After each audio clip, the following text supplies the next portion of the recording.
উত্তর কলকাতার বিবি গাঙ্গুলি স্ট্রিটে ভয়াবহ অগ্নিকাণ্ডের ঘটনা। বুধবার সকাল 11টা নাগাদ হঠাৎই ওই এলাকার একাধিক আসবাবের দোকানে আগুন লেগে যায়। মুহূর্তের মধ্যেই আগুন ছড়িয়ে পড়ে এবং গোটা এলাকা কালো ধোঁয়ায় ঢেকে যায়।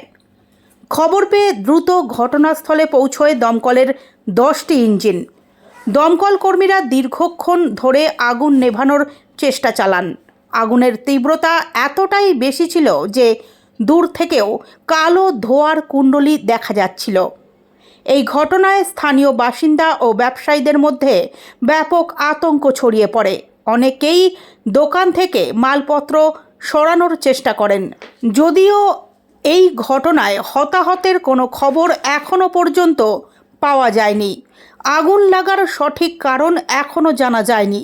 দমকল সূত্রে জানানো হয়েছে, পরিস্থিতি সম্পূর্ণ নিয়ন্ত্রণে আনতে সময় লাগছে এবং তদন্ত শুরু হয়েছে। আমি যারা দোকান তো পুরো